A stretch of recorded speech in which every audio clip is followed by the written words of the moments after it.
So, carbohydrates. Historically, it was introduced for glucose because this formula C6H2O6, uh, it shows nothing because it's just a molecular formula, and it's clear that um,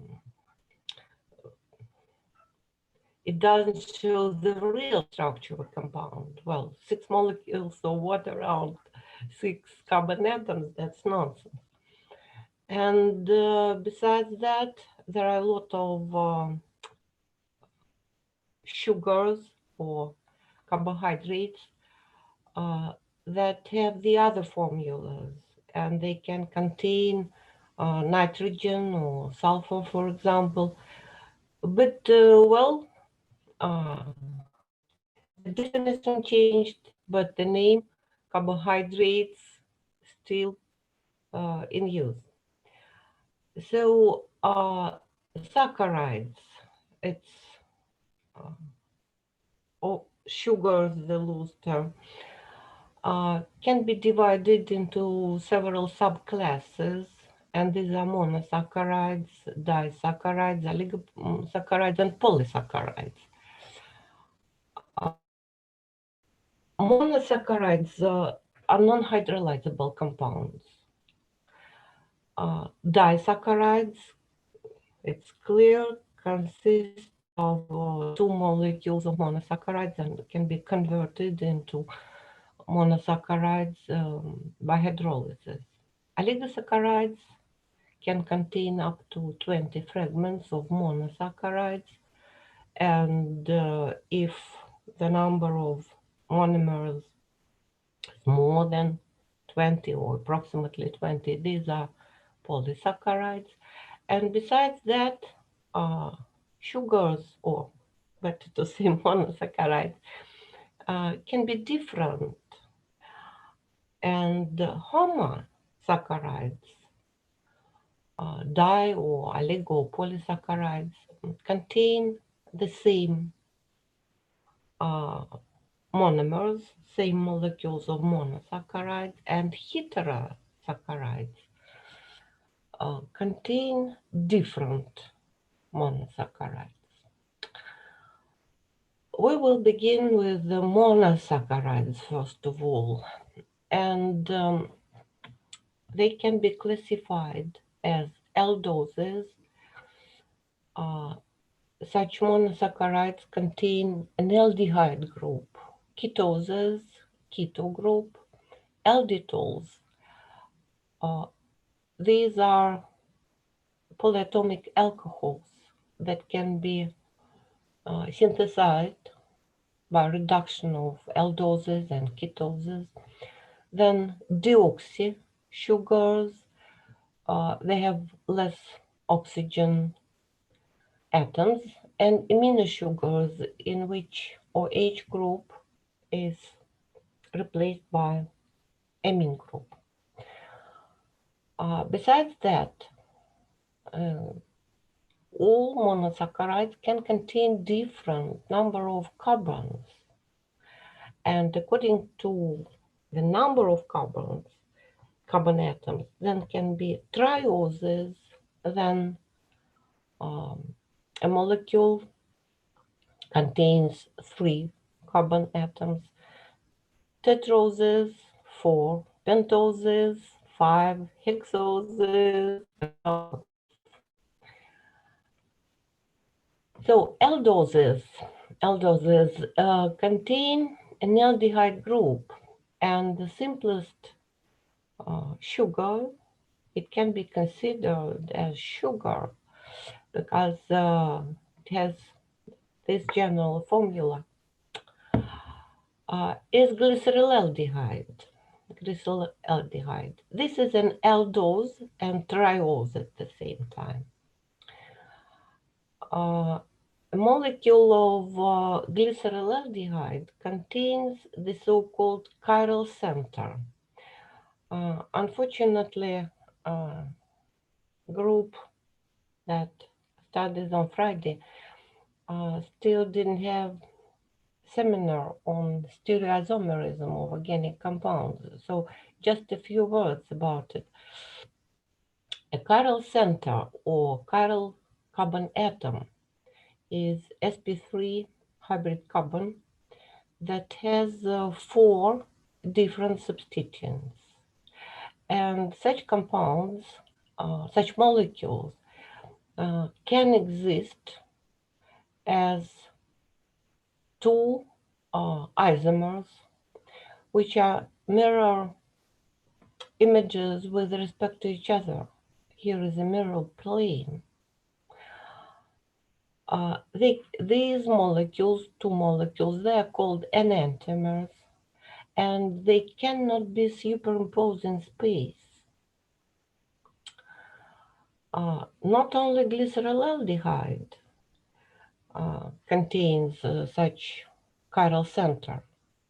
A lot of molecules contain such chiral centers. These enantiomers, they have same chemical properties, but different physical properties. They rotate the plane of polarized light in different directions. Well, and for reactions of, I would say, normal chemistry, probably the existence of such compounds, I mean, enantiomers, maybe it's not very important because they have the same chemical properties. But it's important for biochemical reactions, especially if they are enzymic, because such reactions proceed according to the rule lock and key. If one molecule, one of these enantiomers, can enter the active site of an enzyme, the other one with a different arrangement of substituents around the chiral center won't enter the active site of an enzyme. So an enzyme will catalyze the reaction with only one of these enantiomers. So it's important.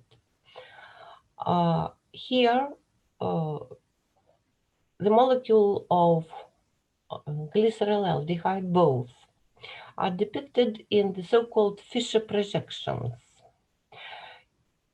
In Fischer projection, substituents on vertical line are directed away from the viewer by convention, no more. And substituents on horizontal line are directed towards the viewer.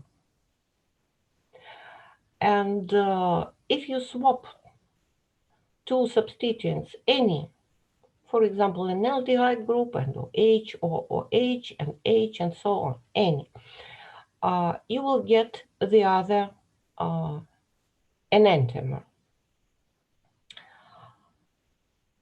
So a molecule of glycerolaldehyd is a standard compound for determination whether a compound belongs to D or L series. These letters, L means lever rotatory, and D dextro rotatory. They rotates the plane of polarized light in different directions.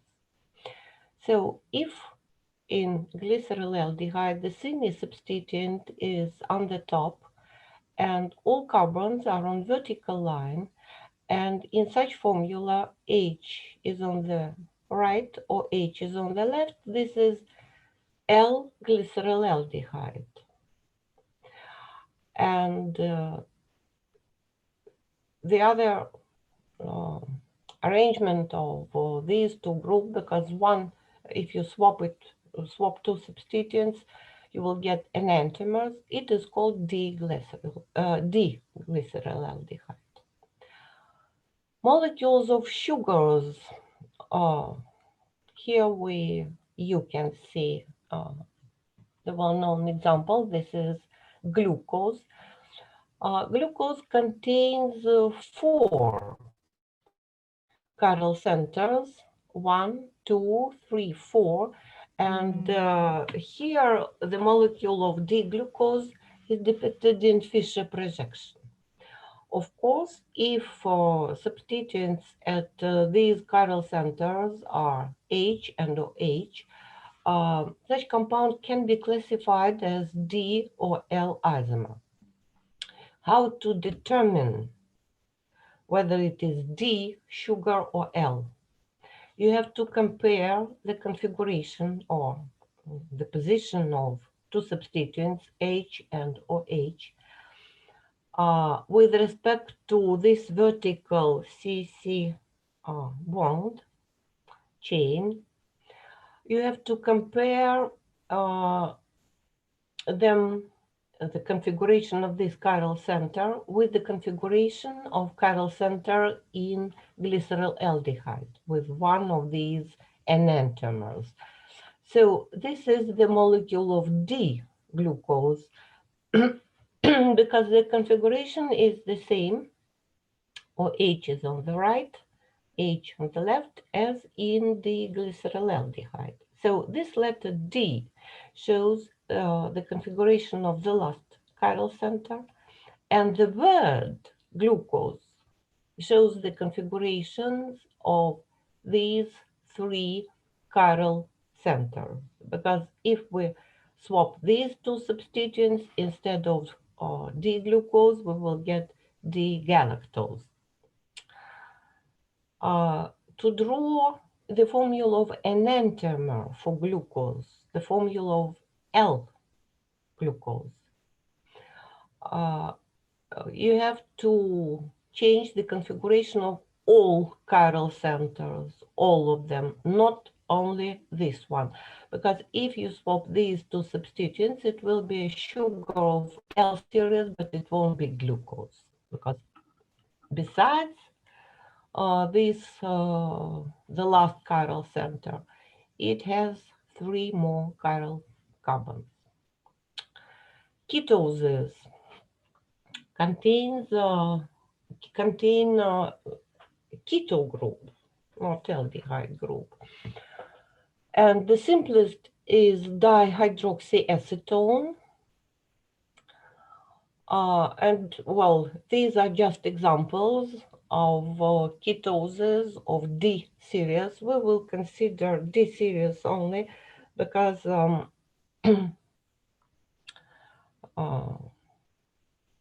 it's sugar, D sugars participate in metabolism, and D ribose and D-deoxyribose are components of DNA and RNA. That's why we will consider only D series of all sugars. So ribulose, this is D, sugar of D series, and this is ketose. And if you count the number of carbons, 1, 2, 3, 4, 5, this is pentose. Fructose, this is hexose, and at the same time a ketose. Alditols. Alditols, just aldoses or ketoses reduced into polyatomic alcohols. So if we reduce an aldehyde group in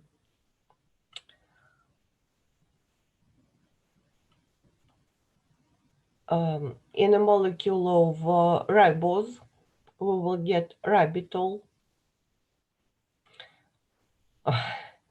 If it is xylose, xylitol. And mind that the reduction of glucose produces a compound that has 2 trivial names, glucitol and sorbitol. This is the same. I don't like the letter, the letter D here because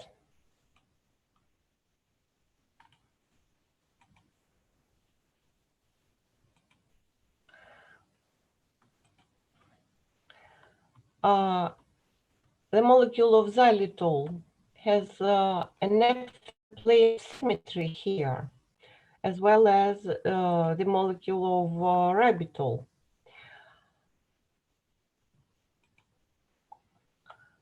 And if you rotate this compound by 180, those who had the seminal stereoisomers know that the rotation by 180 doesn't change the configuration, doesn't change the configuration of chiral centers and produces the same enantiomer. So better to say that it is just xylitol because the rotation will give you the same isomer. But glucitol, no, it's D-glucitol, and as for each molecule of sugar, uh, this uh, configuration uh, is determined by the configuration of the last chiral center. Acids. Acids are also derivatives of sugars, of aldoses, because an aldehyde group can be reduced into alcoholic group, or it can be oxidized. And oxidation of an aldehyde group into COOH group produces the so-called onic acid. Onic. For glucose, it will be gluconic. For galactose, for example, galactonic, and so on. Besides an aldehyde group, the last CH2OH group can be oxidized into COOH, first into an aldehyde and after that into carboxylic group. Of course, all these groups can be oxidized, and if you use some specific reagent, you can break the CC covalent bond and get acids, but we won't consider such reactions. We will speak about oxidation of an aldehyde group and the last alcoholic only. So oxidation of both an aldehyde group and CH2OH gives uric acid, uric. This suffix shows, though, that both groups are COOH. So from glucose, it will be glucaric. From mannose, mannaric. There is one more possibility to oxidize CH2OH into carboxylic group, but leave this aldehyde group as it is. It cannot be done directly, of course, because the oxidation of an aldehyde group proceeds easily, much more easily than the oxidation of an alcohol. So there is a specific method for synthesis of such compounds, and I'll show it a little bit later when we'll speak about chemical properties of sugars. But oxidation of aldose into onic acid proceeds under mild conditions. It can be bromine water or NAD plus. And strong oxidants, such as nitric acid, will oxidize an aldose into uric acid.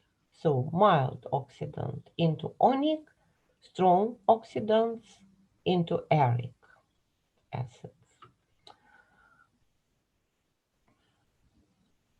Deoxy and amino sugars. Deoxy sugars are derivatives of normal sugars, in which instead of one OH group, there is just hydrogen atom. Usually, it is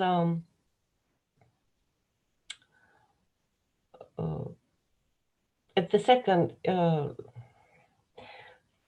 This replacement can be done at the second carbon atom. That's why the total name for this compound will be 2-deoxyribose. But if usually deoxy sugars have CH2 group at the second position with respect to an aldehyde group, this digit is usually just omitted. So if you say deoxyribose, it will be clear that at the second carbon atom, the second carbon atom has two hydrogens. And it is not chiral, by the way, because it has two hydrogen atoms, same substituents. In amino sugars, the situation is the same. Usually it is the replacement of OH by NH2 at the second carbon atom. And again, the total name, this is the derivative of D-glucose, and the total name is 2-amino-2-deoxy-D-glucose. Well, 2-deoxy means that there is no OH here, and 2-amino, then instead of this OH group, we have NH2. But as most of them are 2-amino-2-deoxy, again, these digits are omitted, and if you say that this is the molecule of D-glucosamine, it will be clear that at the second carbon there is NH2 instead of OH. This is the family of D-aldoses, and you are half of you are online group, but those who study at the university, you will have to memorize, all of you have to memorize these formulas. But it's important for those who attend the classes at the university. Blue molecules. You have to memorize trivial names and their spatial structures or the position of OH group and hydrogen atoms at the corresponding chiral centers. So diglycerylaldehyde, ribose, xylose,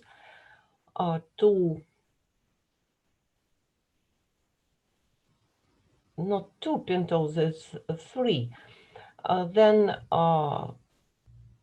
glucose, mannose, and galactose. One ketose, and this is D-fructose, and deoxyribose.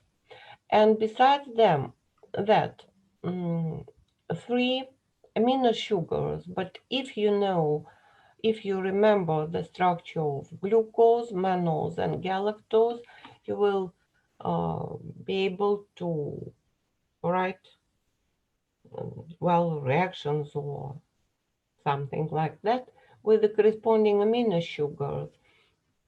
In glucose amine, instead of this OH, it will be NH2. In mannose amine, NH2 will be here at the second carbon instead of OH. and in galactose amine here at the second carbons. So how many? 1, 2, 3, 4, 5, 6 plus 3 amino sugars, 9, 10, and 11.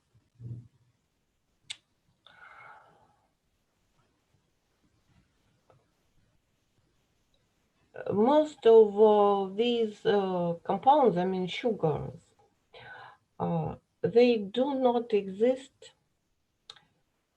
in the form of aldoses or ketoses.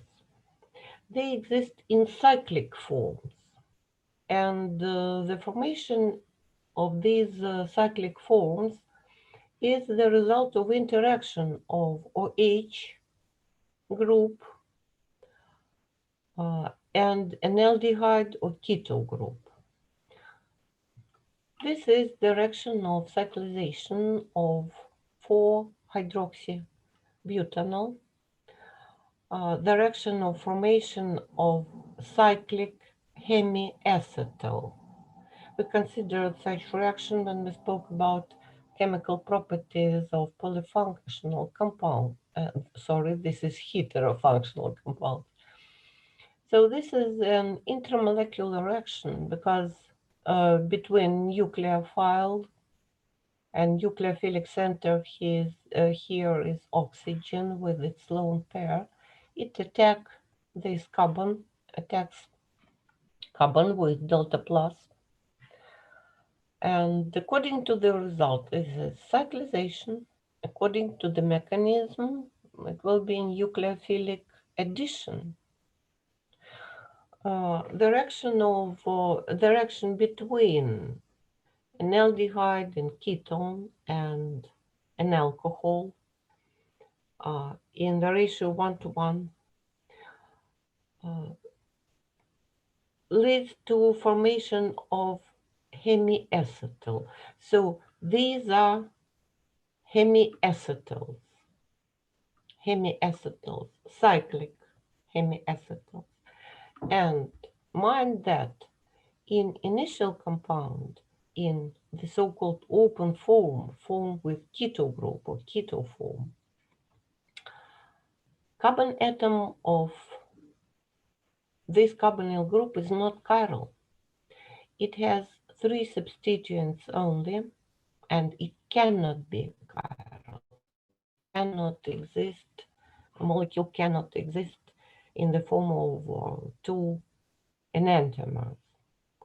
But as soon as you form a cyclic form, this cyclic hemiacetal, this carbon atom that was carbon atom of carbonyl group, it becomes chiral because now it has 4 different substituents. Oxygen here, CH2, OH, and 1 hydrogen atom. It is not shown here, but it is attached to this carbon here. And the most stable are 6 and 5 membered cycles. That's why sugars can form such cyclic hemiacetal due to intermolecular cyclization reaction between OH and an aldehyde group and keto group. And these cyclic hemiacetals will be 5 or 6 membered cycles. It is called such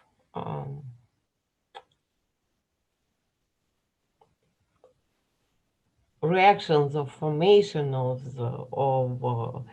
these cyclic hemiacetals. It is called a ring chain tautomerism. And this is the scheme of the ring chain tautomerism for glucose. You can see that glucose exists mainly in the form of 6-membered cycle, up to 60 if you add both more than 90%. So how to draw these cyclic forms of sugars?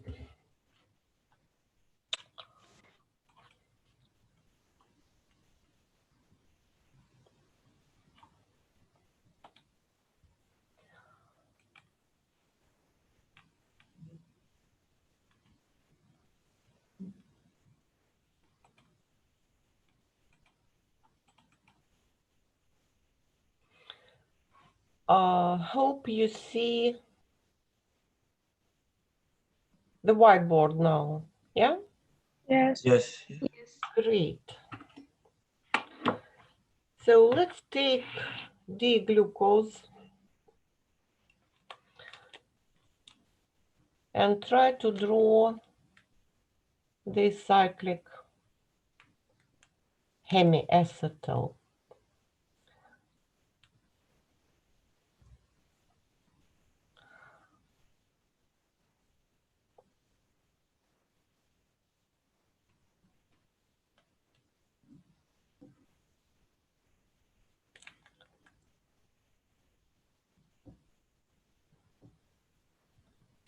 I won't draw all substituents each time.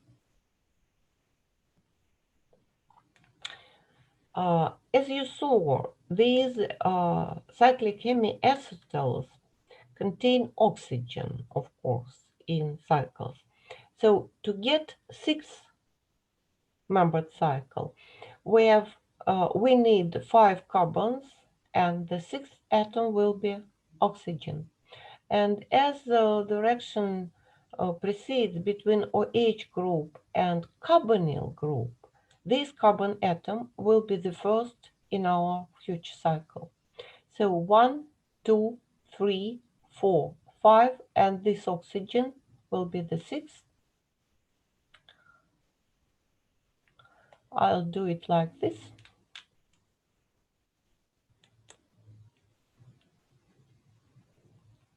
Then, as usual, minus. Oh, don't have enough space. Minus to plus, plus to minus.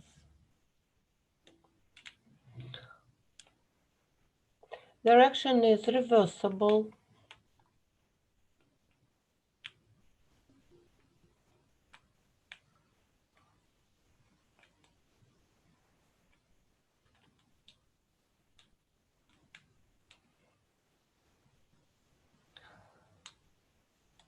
I'm not interested in configurations of these 3 chiral centers. And this carbon, it is here. Let's count. We need 6. 1, 2, 3, 4, 5, 6. It's okay. After we form this cycle, this carbonyl group, C double bond O, will turn into COH. Okay, let it be here.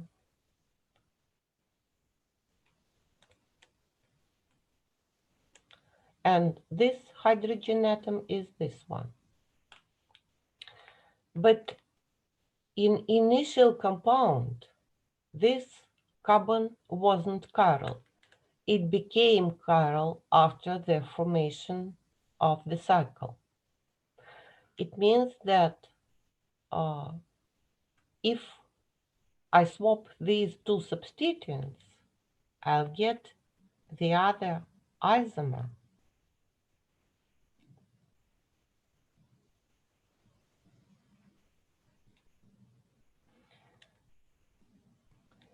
So this cyclic six-membered hemiacetal can exist in 2 forms. And the only difference between them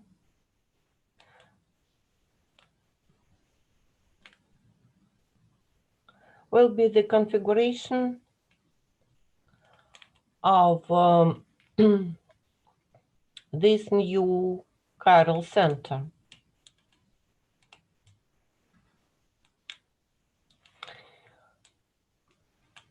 The initial compound was D, glucose, because H was on the left or H on the right. So if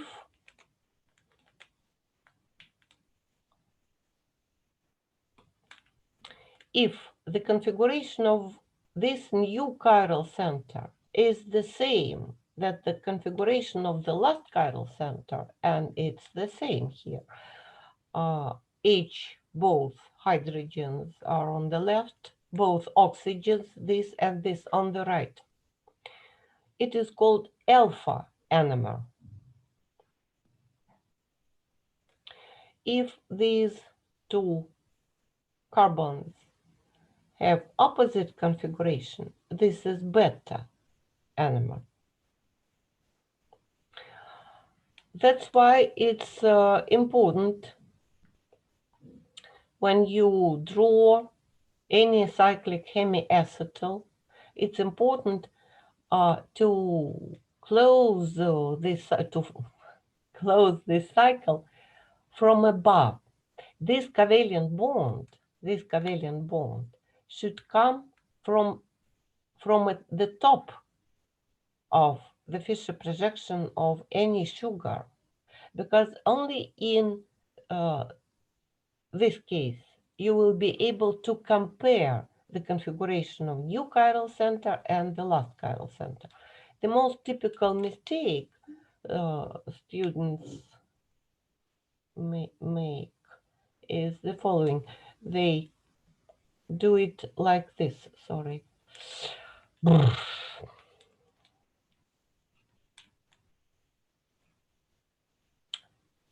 Hydrogen, oxygen, and here H or H.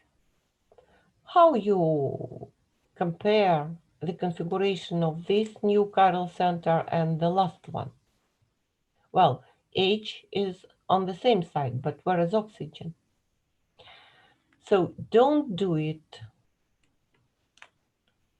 in this way. From the top, new covalent bond comes to new chiral center from the top of Fischer projection.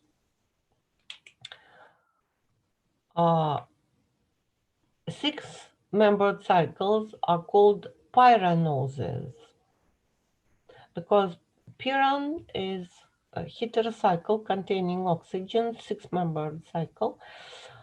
And the total name for this cyclic hemiacetal will be alpha D glucopyranose. Alpha, letter alpha, compares the configuration of new chiral center and the last one. D, letter, shows the configuration of the last one. Gluco shows the configurations of these chiral centers, chiral carbons, they are still here, and the word pyranose shows the size of the cycle.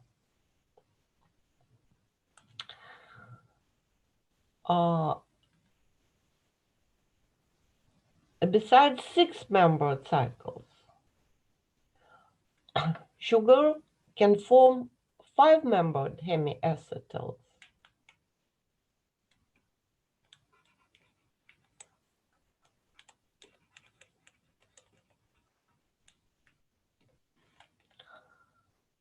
Let's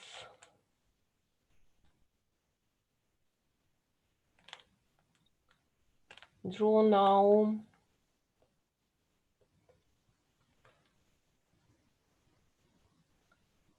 two five-membered hemiacetals.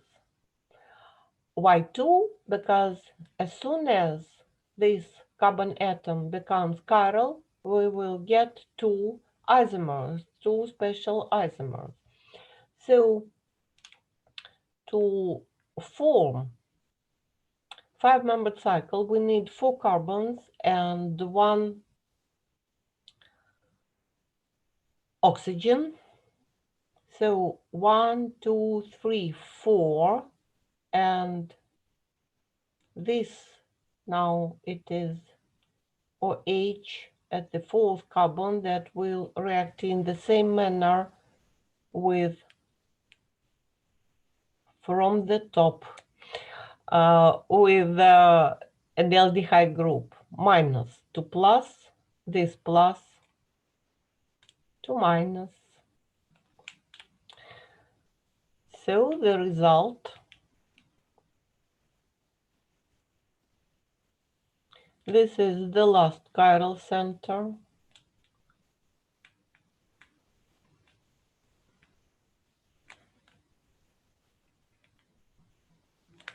New. I can put OH on the right, H on the left. The configurations of these carbons didn't change, or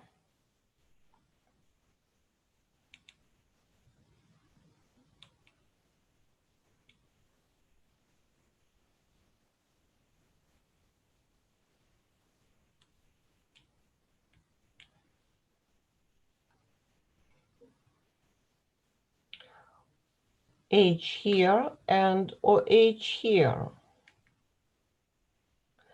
Now let's compare the configurations of new chiral center and the last one. It does not matter whether this OH at the last chiral participates in the formation of hemiacetal or not. You always compare the configuration of new chiral center and the last chiral center.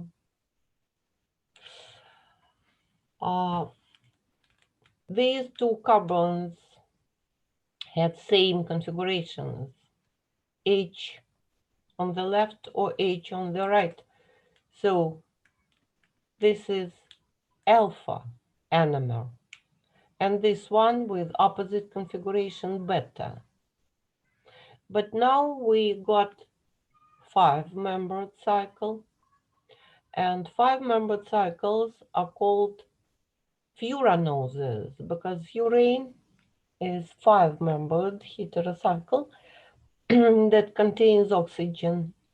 So the total name will be alpha D glucofuranose.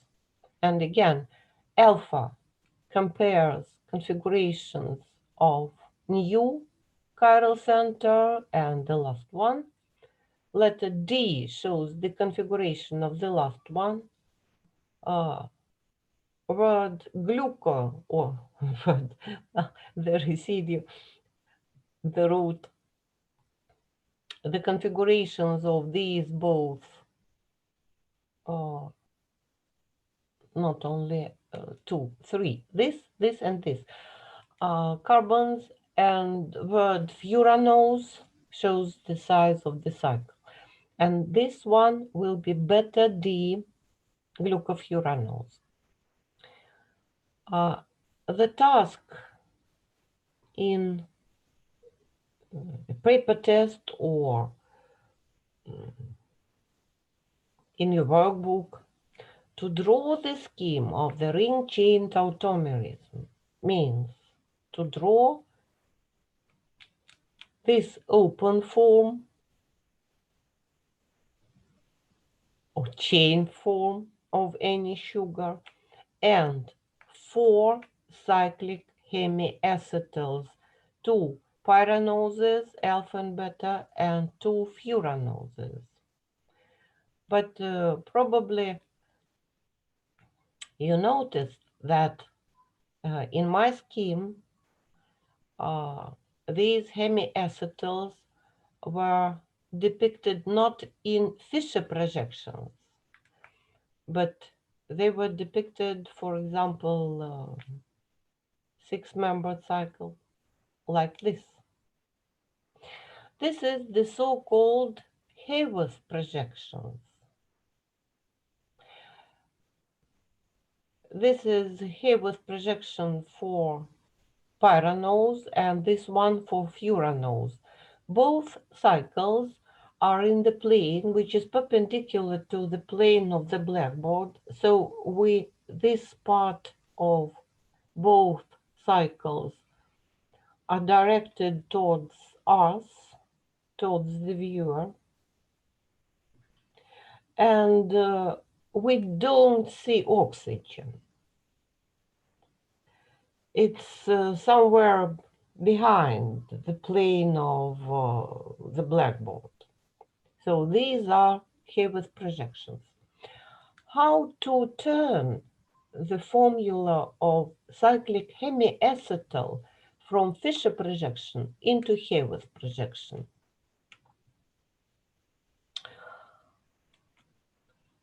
Let's take, sorry.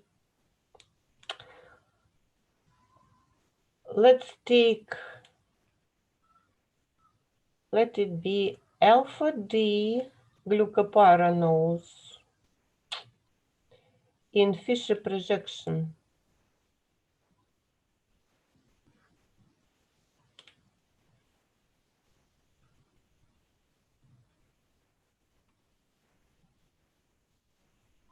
One, two, three, four, five, six.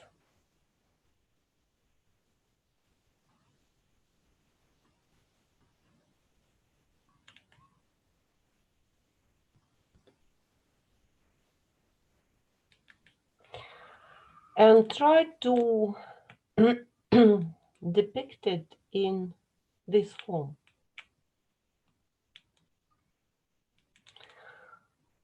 This carbon atom, the new chiral center, should be here always. There are some other ways how to put the Fisher projection onto the plane, how to turn it into Hebrews projection, but you will do it always like this. This carbon atom, the first, should be the first on the right. And it seems that if you take this cycle, if you hold it here and put it on the plane, leaving this oxygen behind the blackboard, you will get this formula. It's illusion. Because you can put something on the plane if it is a plane structure, but it isn't. And the reason is the rules for Fisher projections. Yes, it's a cross, but by convention, substituents on vertical line are directed away from you, away, and substituents on horizontal line are directed towards you. What does it mean for this cyclic hemiacetal?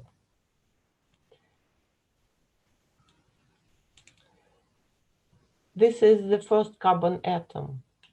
It means that this covalent bond is directed away from us.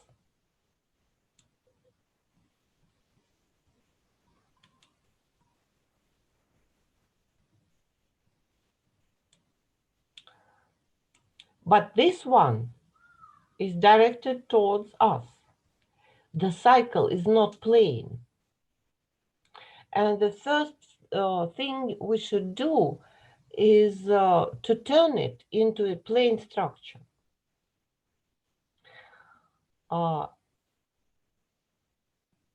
want this covalent bond to come from the bottom to the last chiral center. In terms of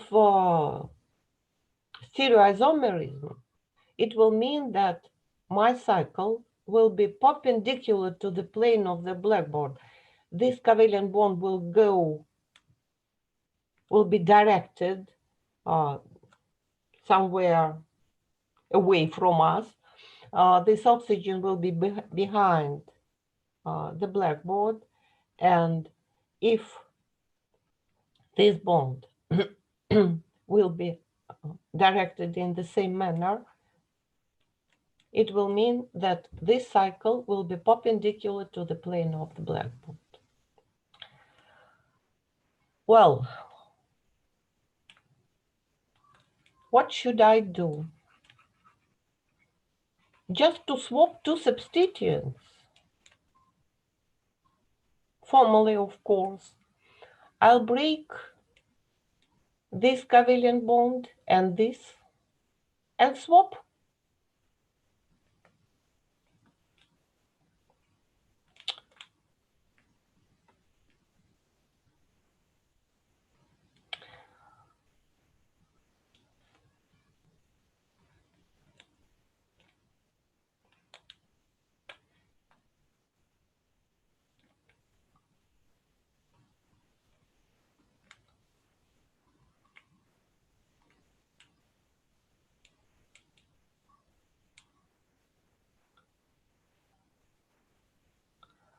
While drawing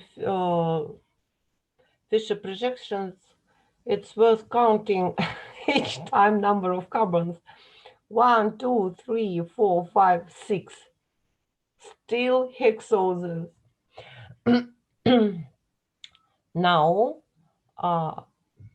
from the point of view of the location of this cycle, everything is okay. This covalent bond is directed away from us, and this one as well, away from us. We cannot see oxygen. It's behind this CC carbon chain. The problem is that this is the other spatial isomer.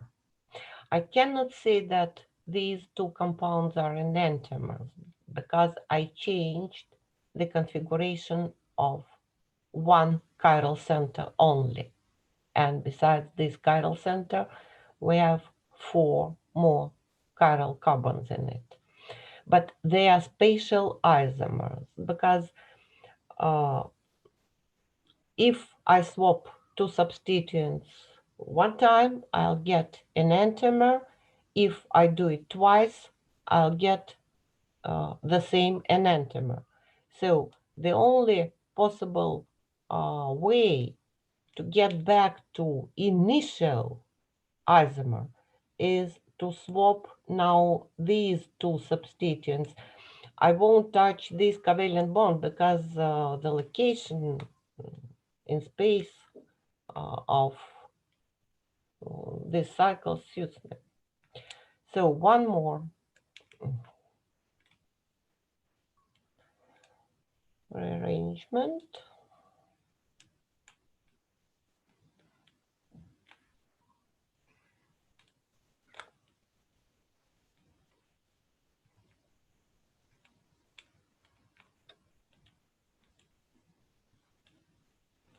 H will be here now, CH2 here. So this and this.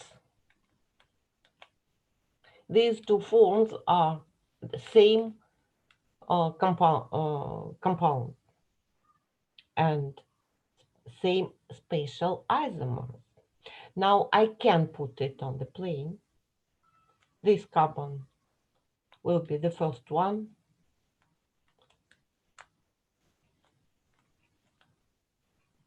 And all substituents on the left will be above the plane of the cycle. H or H. I didn't change the configuration of these carbons, so I can look at the initial structure. H is on the left, or H, then H. Then let's go back to the last one, CH2 or H here. Or H, H, and OH.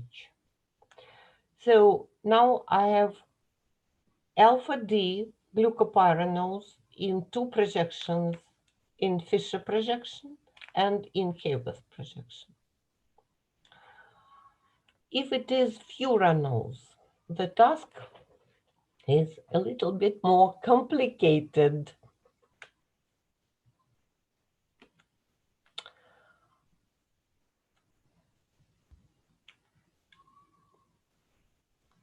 Let's take alpha enantiomer of furanose.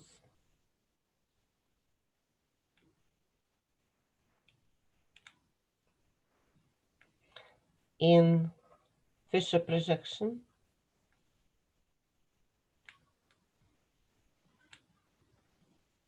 One, two, three, four, five, 6 H here. Now I have to swap substituents at this chiral center, and that's the problem. So I'll swap this covalent bond and all this part of my hemiacetal.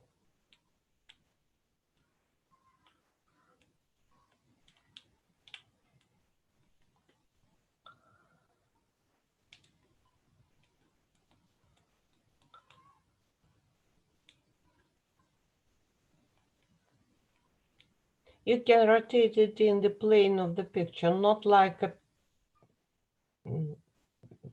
paper in a book.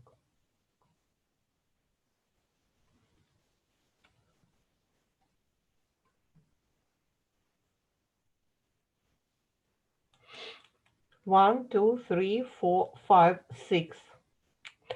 And now one more rearrangement.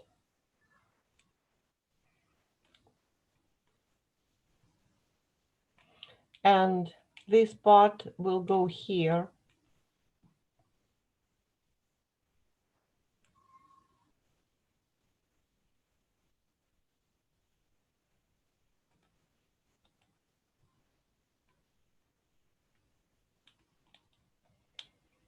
And now it is ready to be put on the plane.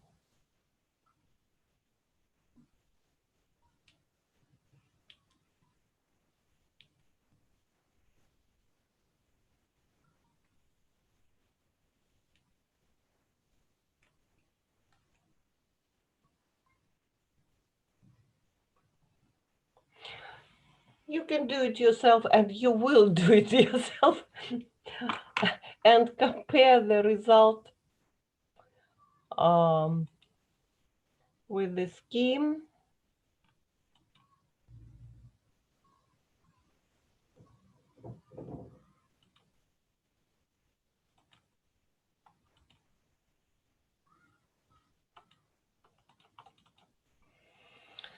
With the scheme, this scheme, so these are 4 tautomeric forms of D-glucose, alpha D-glucopyranose, beta D-glucopyranose, but as soon as you draw the formula of alpha enantiomer, you won't need to do all these steps of transformation, because if you change the configuration of the first chiral center, you will get beta enantiomer. And two furanoses. Now, chemical properties of sugars, and one more term. This new this OH group, that is the result of formation of the cycle. This oxygen belonged to carbonyl group. So the new OH group that appeared after the formation of the cycle, it is called glycoside hydroxy group, or glycosidic OH. Both variants possible. And it is the most reactive among all other OH groups due to the presence of oxygen as electron withdrawing substituents. And it can be substituted, even if you treat a sugar with an alcohol, but can be substituted on the presence of an acid only because H is a poor living group.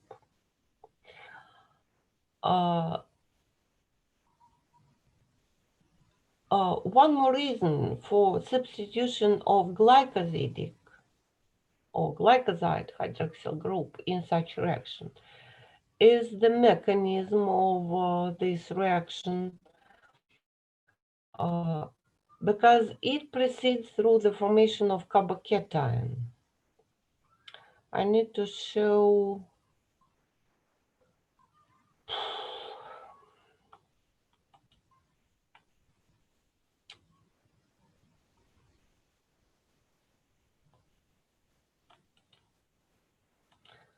whiteboard again. Let's clear it.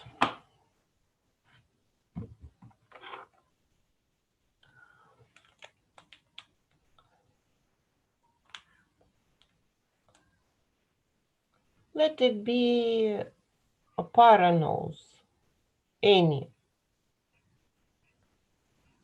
Let's take alpha, D. CH2OH then will be above the plane of the cycle.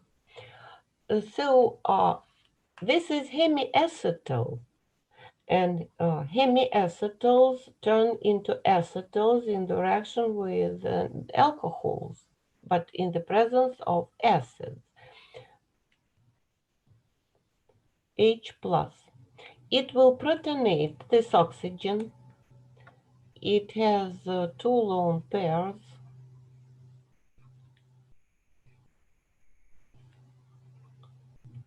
H, H. It will turn into oxonium ion, and now it's a good leaving group. It will leave, and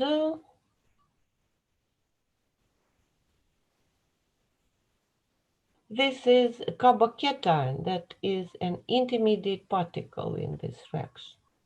But this is a plain structure. And this carbocation, carbon with plus, can be attacked by a molecule of any alcohol from the top or from here. And let's miss the oxonium cation minus H plus will give us two isomers in which OR will be above the plane of the cycle, plus we will get a mixture of them below.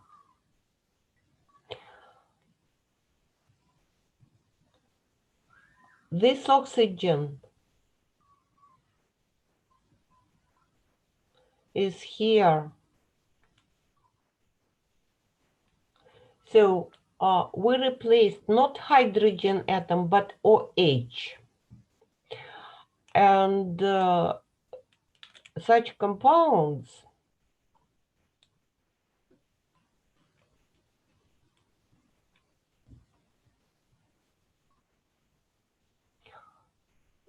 or pyranose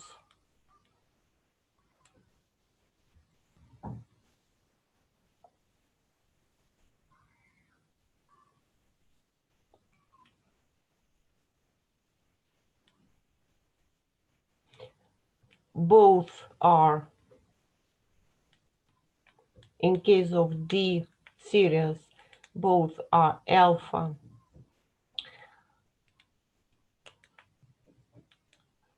Or beta, any.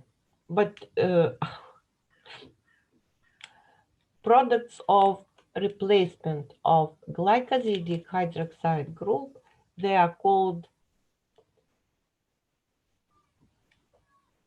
glycoside. So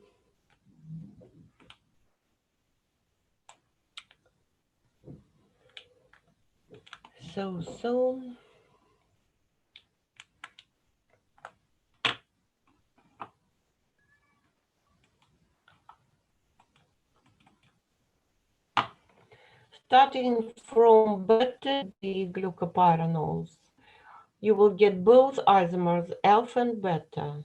O-methyl means that methyl group is attached to oxygen, and both are glycosides, O-glycosides, products of substitution of OH from sugar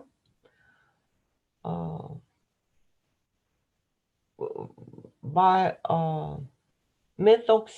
alkoxy group of an alcohol.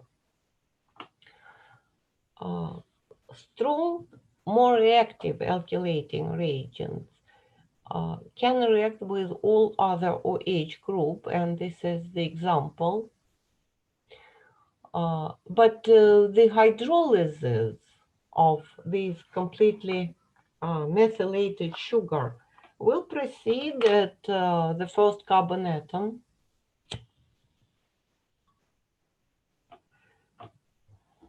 And again, starting from any anomer, alpha or beta, you will get a mixture of isomers.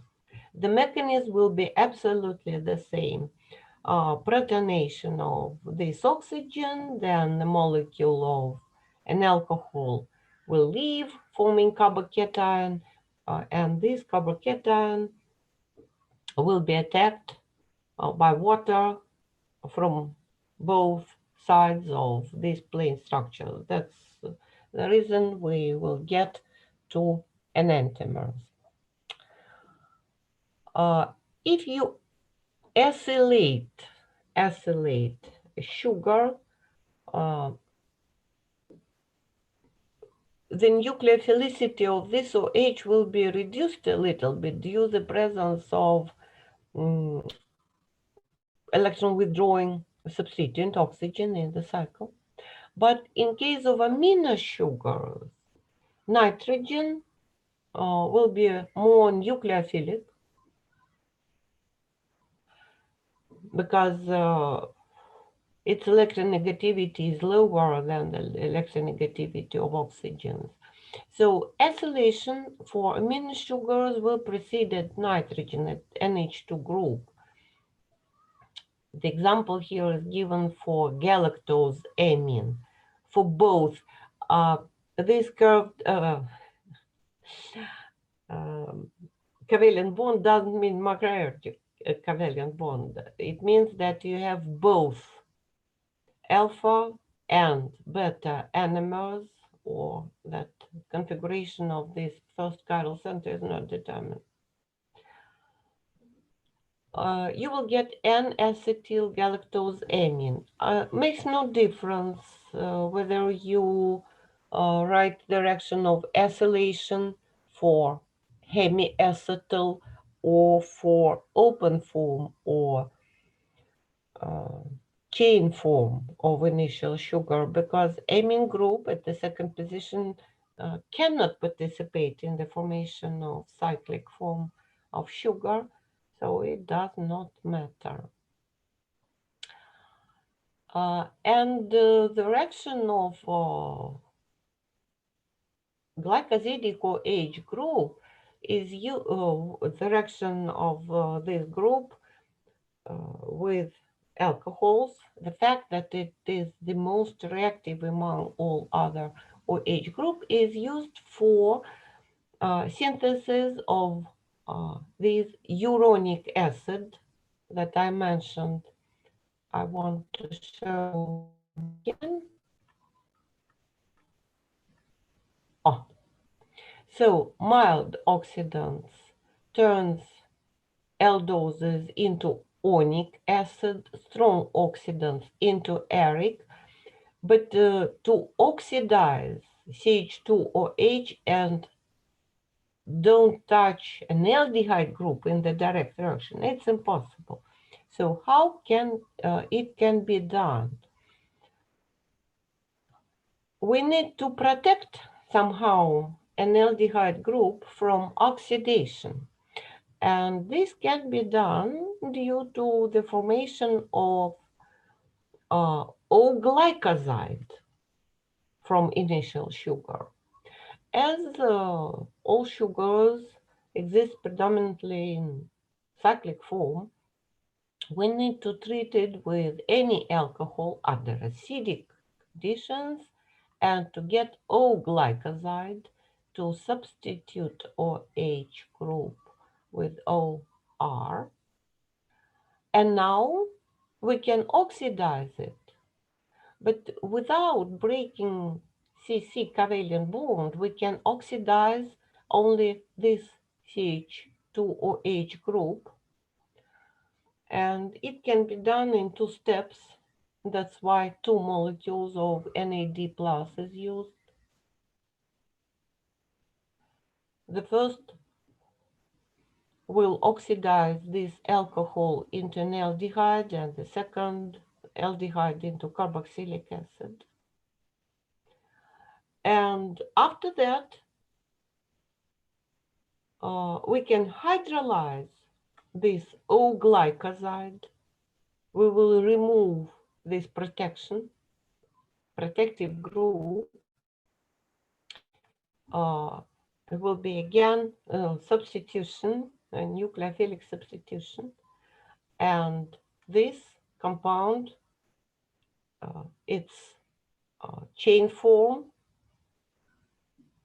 will have COOH at the bottom.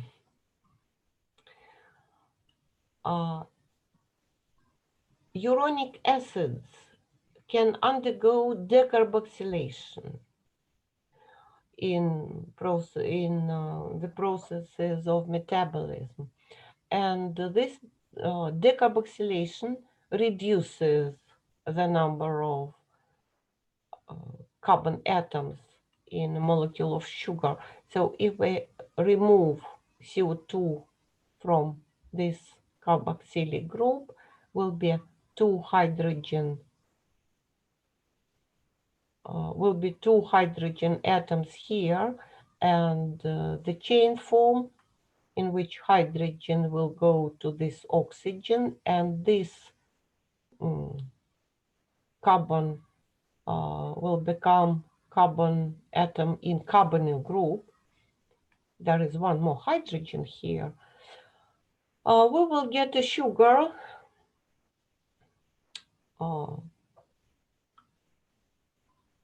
of course, but the number of carbons will be -1 with respect to initial uronic acid.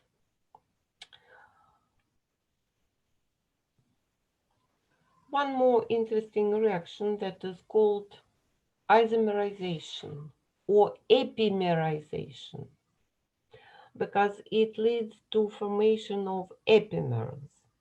Epimers are compounds that differ in configuration of only 1 chiral center, similar to anomers, but the term anomers is used for cyclic hemiacetal, for glycosidic hydroxy group.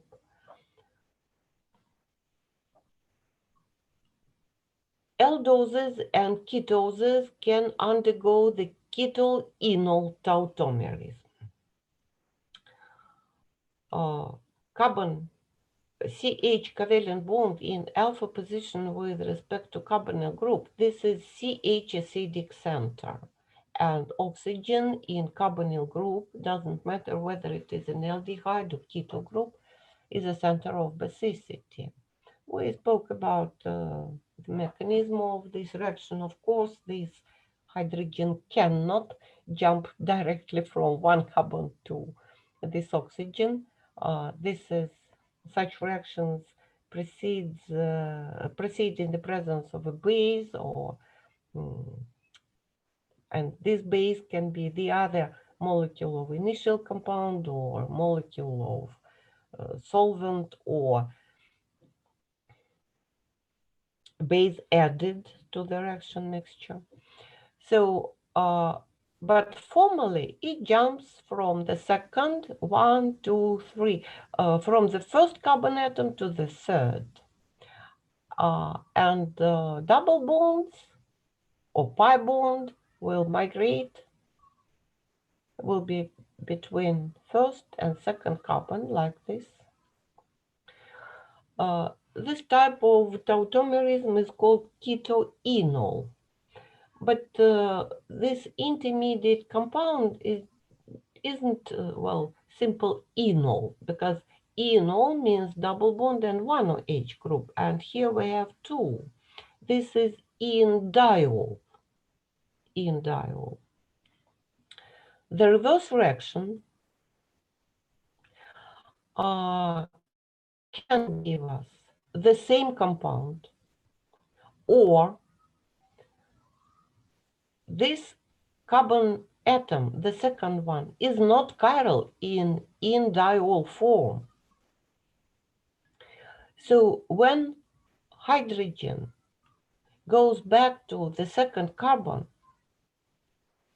it will turn into chiral center, but it will be able to have the same configuration as initial one or opposite configuration. That's why, due to this set of ketoenol transformations, the formation of epimer is possible. Mannose is an epimer of glucose, or glucose is an epimer of mannose. The difference is the configuration of the second chiral, its first chiral center, or second carbon in a molecule of sugar. But this is in diol. So not only OH at hydrogen at oxygen at the first carbon atom can participate in ketoenol tautomerism. It can be this proton. It can go to the first carbon, then this functional group will turn into CH2OH, and this COH into C double bond O. This is the scheme of epimerization. And so if you treat any, you can start from any compound, from any aldols or ketones, and you will get a mixture of epimers in the reaction. This is the reason why fructose seems, well, to be an amazing fact, but it isn't. The visual test for an aldehyde group is a silver mirror test. And of course, aldoses will give positive silver mirror test. But fructose gives positive silver mirror test as well. The reason is the existence of epimers under the reaction conditions. The silver mirror test is usually performed, well, in excess of ammonia, and ammonia is a base. And if you if your initial compound isn't an aldose but fructose, due to the presence of a base in the reaction mixture, it will turn into epimers, and these epimers will give positive silver mirror test.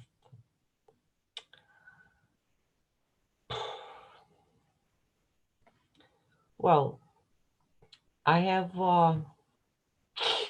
7 minutes to say at least few words about di and polysaccharides. Don't try to memorize the formulas of di and polysaccharides. Try to memorize the components. Disaccharides and polysaccharides can be considered as glycosides as well.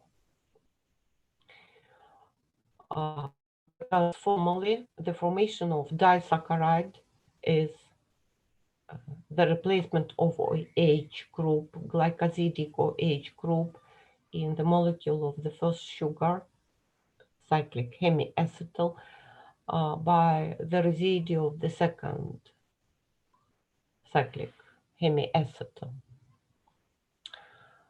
Maltose consists of two molecules of glucose, and the first one is always alpha glucose. The second can be alpha or beta or open form of glucose. That's why maltose can undergo the ring chain tautomerism as well. And if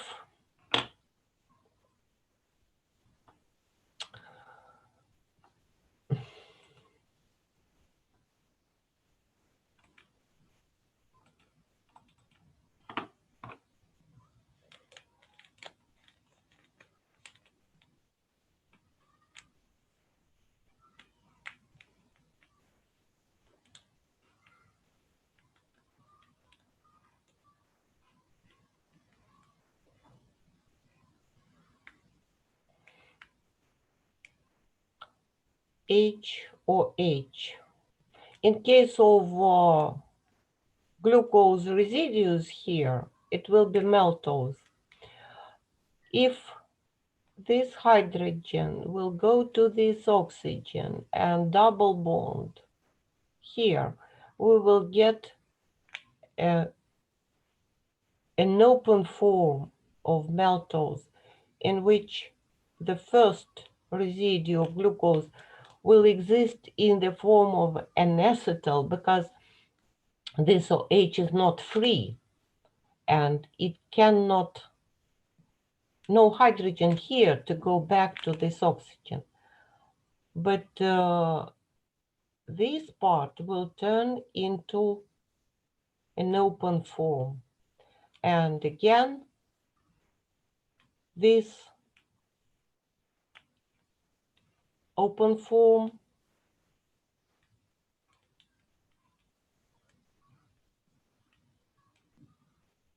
can turn into hemiacetal with the same configuration or opposite.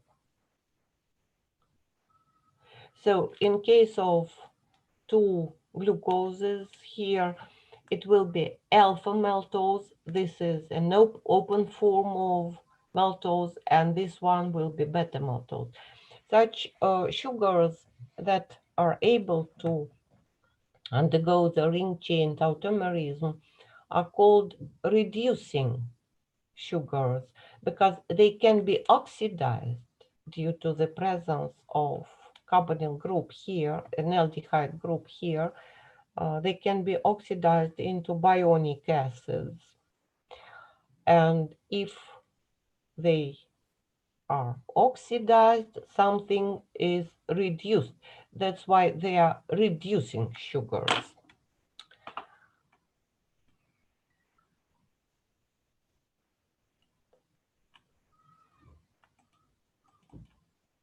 So maltose is reducing sugar. The only difference between them is the configuration of the chiral center in the first residue of glucose.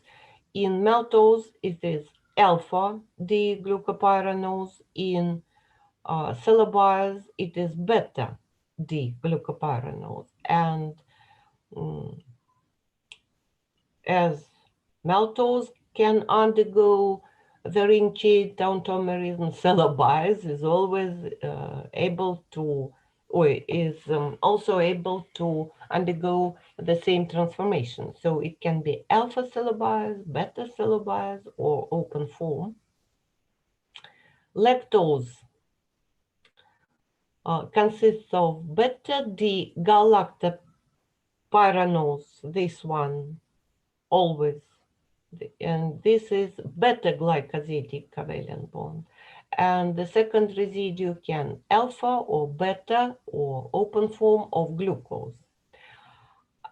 So these three disaccharides, they are reducing sugars, but sucrose isn't, because both glycosidic hydroxyl groups participate in the formation of acetal. And there is no hydrogen here.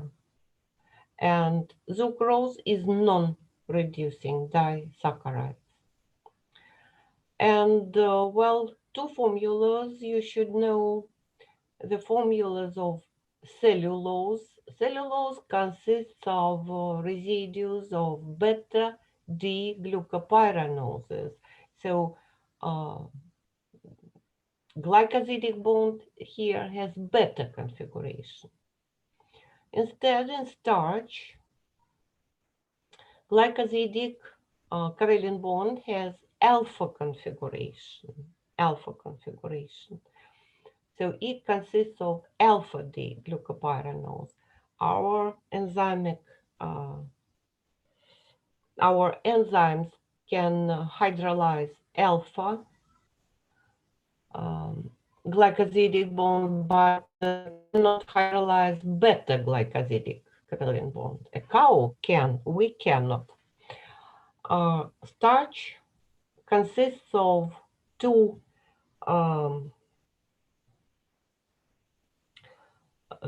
different types of polysaccharides, and this is amylose, which is a linear structure, long chains of alpha D glucopyranoses with alpha glycosidic glycosidic covalent bond, and amylopectin. Amylopectin is a branched structure, and here the fragment of amylopectin is shown. It is formed due to interaction of OH bond at the sixth carbon atom of one strand of amylopectin with the other one. And there is one more polysaccharide, glycogen, similar to amylopectin, but even more branched. That's all I want to tell you about. Thank you. The lecture is over.